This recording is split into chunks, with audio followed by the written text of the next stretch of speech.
Good morning student. आज हम लोग बिजनेस स्टडी में देखने वाले हैं इम्पोर्टेंस ऑफ कम्युनिकेशन। कम्युनिकेशन का क्या इम्पोर्टेंस होता है।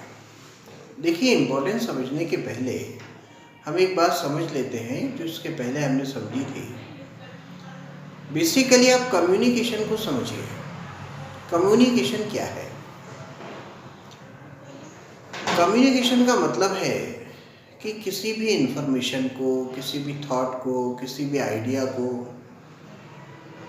किसी भी फीडबैक को जब एक सेंडर और रिसीवर जो इन दोनों के बीच होता है,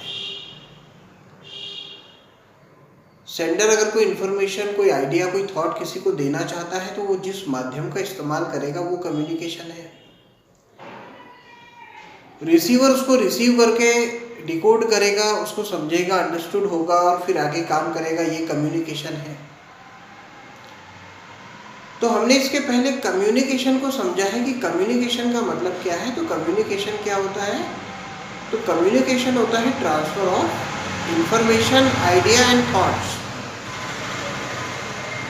अब किसी भी इंफॉर्मेशन को कम्युनिकेट न किया जाए, किसी भी आइडिया को कम्युनिकेट न किया जाए, किसी भी थॉट को अगर कम्युनिकेट न किया जाए, मतलब अगर ट्रांसफ़र न किया जाए, तो वो आइडिया केवल एक ही पर्सन तक रह जाएगा, बाकी तक नहीं पहुंचेगा। तो जो बाकी की एक्टिविटीज़ हैं उसमें कोऑर्डिनेशन बिठाने में बहुत दिक्कत हो जाएगी।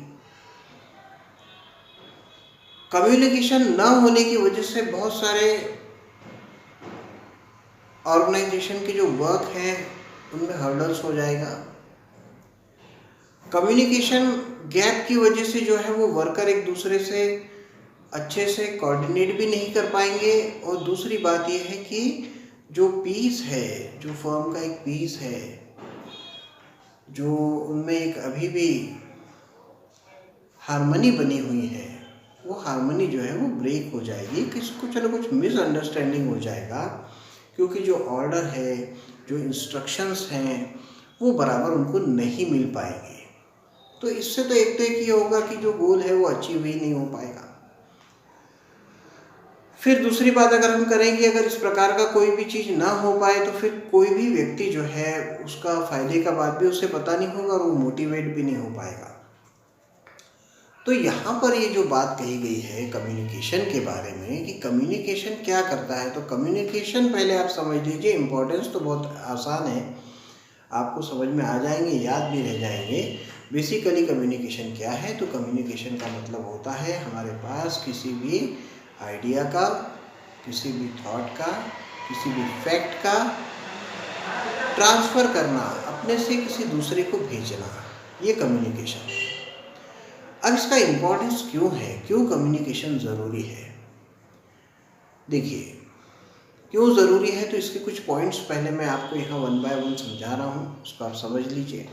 सबसे पहला पॉइंट हमने लिया है act as basis of coordination. अब ये जो कम्युनिकेशन है वो क्या है? तो पहला इम्पोर्टेंस कहा गया है act as basis of coordination. हमने सबसे फर्स्ट चैप्टर में पढ़ा है कि एसेंस ऑफ मैनेजमेंट क्या है। एसेंस ऑफ मैनेजमेंट कोऑर्डिनेशन है। कोऑर्डिनेशन का मतलब है यहाँ तालमेल। अगर वर्कर्स के बीच में कोऑर्डिनेशन नहीं है तो एक छोटा सा टास्क भी काफ़ी डिफिकल्ट बन सकता है। और जब उनके बीच में कोऑर्डिनेशन लाना हो तो सबसे ज़्यादा ज़रूरी क्या हुआ? उनके बीच का कम्युनिकेशन, उनके बीच आइडियाज़ का ट्रांसफ़र होना, फैक्ट्स का ट्रांसफ़र होना, इन्फॉर्मेशन का ट्रांसफ़र होना, ये बहुत ज़रूरी है। विदाउट इसके कोऑर्डिनेशन नहीं आ सकता, और जब तक कोऑर्डिनेशन नहीं आ सकता मैनेजमेंट नहीं जमाया जा सकता है। इसीलिए ज़रूरी यह है कि जो इम्पोर्टेंस है उसमें सबसे पहली चीज़ है कि जो कम्युनिकेशन होता है वो कोऑर्डिनेशन का बेस की तरह काम करता है। तो इसीलिए फर्स्ट पॉइंट हमारा क्या है कि communication acts as a base of coordination. तो अब आप समझ गए होंगे कि किस तरीके से एक्ट्स जो है बेसिस है कोऑर्डिनेशन का। दूसरी बात समझिए, helps in smooth working and enterprises. किसी भी एंटरप्राइजेस को स्मूथली रन करने के लिए कम्युनिकेशन बहुत ज़रूरी है, क्योंकि जहाँ कम्युनिकेशन ब्रेक हुआ, जहाँ कनेक्टिविटी पुअर हो गई, वहाँ पर क्या होगा, तो वहाँ पर इंफॉर्मेशन जो है वो सामने टॉप लेवल से मिडिल लेवल में नहीं जा पाएगी, मिडिल लेवल से बॉटम लेवल में नहीं जा पाएगी। तो जो वर्क है वो कहीं ना कहीं जो है उसमें बहुत सारे ऑब्स्टिकल्स लग जाएंगे, प्रॉब्लम सॉल्व नहीं होगी बल्कि नई प्रॉब्लम्स खड़ी होते चली जाएंगी। इसलिए किसी भी इंटरप्राइजेस को अगर स्मूथली रन करना है तो सबसे ज़्यादा ज़रूरी क्या है, एक कम्युनिकेशन का बहुत अच्छा होना। तो इसीलिए दो इम्पोर्टेंस आप समझ गए होंगे।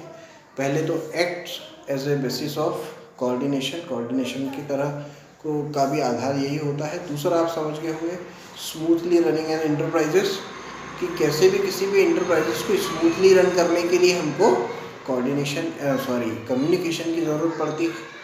तीसरी बात अगर हम करें तो यह है act as a basis of decision making. देखिए, जब तक फीडबैक नहीं आएगा, टॉप लेवल ने अगर कोई इन्फॉर्मेशन दे दी है, वो नीचे तक पहुंच गई है, वर्क शुरू हो गया है, लेकिन टॉप लेवल और बॉटम लेवल या टॉप लेवल या मिडिल लेवल के बीच में कोई कम्युनिकेशन नहीं है, तो कोई फीडबैक, कोई डेटा हमारे पास नहीं होगा, कोई फैक्ट हमारे सामने नहीं होगा। हम भले ही टॉप लेवल मैनेजमेंट पर बैठे हुए हैं तो हमको डिसीजन लेने में बहुत दिक्कत होगी। इसलिए डिसीजन मेकिंग का भी जो आधार होता है वो कम्युनिकेशन ही होता है। विदाउट कम्युनिकेशन हम ये काम कर ही नहीं सकते। तो जब तक विदाउट कम्युनिकेशन हम कोऑर्डिनेशन ही नहीं कर सकते, तो सीधी सी बात है कि हम लोग कभी भी डिसीजन मेकिंग भी नहीं कर पाएंगे, और कभी डिसीजन मेकिंग की भी तो वो गलत हो जाएगी, क्योंकि कोई फैक्ट हमारे पास में नहीं पहुंच पाएगा। अगली बात करें तो देखिए यहाँ पर लिखा है इंक्रीज मैनेजेरियल एफिशिएंसी। देखिए, मैनेजर का सबसे पहला काम ही ये है कि अपने लोगों के बीच में, स्टाफ के बीच में कोऑर्डिनेशन बिठा के रखना। जब तक मैनेजर कोऑर्डिनेशन नहीं बिठा लेगा तब तक वर्कर अपने हिसाब से काम नहीं कर सकते हैं। इसलिए अगर किसी मैनेजर का कम्युनिकेशन यानी इंस्ट्रक्शंस देने का तरीका, अपने एम्प्लॉयज़ को डील करने का तरीका अगर सही है, तो आप समझ जाइए कि इसकी जो मैनेजरियल स्किल्स है वो भी ऑटोमेटिक जो है वो सुधर रही है, उसमें एफिशिएंसी आ रही है। पांचवा देखेंगे तो provides cooperation and industrial peace. देखिए, जो हमने बात की है इसके पहले भी, वो भी मैं आपको बता चुका हूँ। स्ट्राइक जैसी चीज़ें जो होती हैं वो किसी भी ऑर्गेनाइजेशन के लिए और किसी भी इंटरप्राइजेस के लिए उसकी स्मूथ वर्किंग में एक हर्डल है, एक ऑब्स्टिकल है। तो अगर आप चाहते हैं कि आप अपने ऑर्गेनाइजेशन को स्मूथली रन करें, तो सबसे ज़्यादा ज़रूरी क्या होगा आपके लिए, कम्युनिकेशन का स्ट्रांग होना। क्योंकि अगर आप इंडस्ट्रियल पीस चाहते हो, कोई स्ट्राइक नहीं चाहते हो, तो आपको मजदूरों की मांगे भी सुननी पड़ेगी। सुनने के लिए कम्युनिकेशन की ज़रूरत पड़ेगी, और इसीलिए यहाँ पर कम्युनिकेशन जो है वो फिर से जो है वो इम्पोर्टेंट हो जाता है। अगली बात देखें तो वहाँ लिखा है इस्टेब्लिश इफेक्टिव लीडरशिप। देखिए, लीडरशिप का पहला काम हम लोग बहुत डिटेल में समझा है। लीडरशिप को एक अच्छा स्पीच देने वाला, एक ऐसी पर्सनालिटी, ये सब लीडरशिप में होती है। पर लीडरशिप जो है वो मार्गदर्शन भी करता है, तो वो बिना बोले तो मार्गदर्शन नहीं कर सकता, बिना इंस्ट्रक्शंस के मार्गदर्शन नहीं कर सकता। इसलिए वहाँ पर भी उसने जो कहा है वो सब तक पहुँचने के लिए भी कम्युनिकेशन की ज़रूरत है, जो अपने आप में काफ़ी इम्पॉर्टेंट है। और अगली हम बात करें तो आखिरी बात है प्रोवाइड्स मोटिवेशन। देखिए, कम्युनिकेशन के द्वारा ही, बोल कर ही, कुछ इंस्ट्रक्शंस देकर ही हम जो है किसी को मोटिवेट भी कर सकते हैं। तो यहाँ आज के सेशन में हमने समझा कि भाई इम्पोर्टेंस ऑफ कम्युनिकेशन क्या क्या है। तो बेसिकली इसके जो बेसिक पॉइंट है मैं इसको अंडरलाइन कर रहा हूँ, आप ध्यान से देखिएगा। कम्युनिकेशन एक तो जो है वो कोऑर्डिनेशन का बेस होता है, पहले तो आप ये ध्यान रख लीजिए, आप अच्छे से समझ गए हैं। दूसरी बात है कि स्मूथ वर्किंग के लिए ज़रूरी है, आप ये ध्यान रखिए। डिसीजन मेकिंग में हेल्पफुल है, आप ये ध्यान रखिए। मैनेजरियल एफिशिएंसी को बढ़ाने में काम का है, आप ये ध्यान रखिए। कोऑपरेशन एंड इंडस्ट्रियल पीस के लिए बहुत ज़रूरी है, इसके बिना ये हो ही नहीं सकता, इसको आपको देखना है। और इफेक्टिव लीडरशिप और मोटिवेशन के लिए जो है वो कम्युनिकेशन, विदाउट कम्युनिकेशन ये हो नहीं सकता। तो ये कम्युनिकेशन के जो है पूरा एक इम्पोर्टेंस का एक अलग से हमने सेशन यहाँ पर लिया है। इन्हीं 6 पॉइंट्स को आप जो है बहुत अच्छी तरीके से पढ़ के रखिएगा। नेक्स्ट सेशन में हम इसके टाइप्स देखेंगे, इसके कौन कौन से प्रकार हैं, और ये हमारा इस चैप्टर का जो है वो एकदम लास्ट का ही जो है वो सेशन सब चालू हैं, और 1-2 सेशन में ही हमारा ये चैप्टर भी जो है वो पूरा क्लोज हो जाएगा।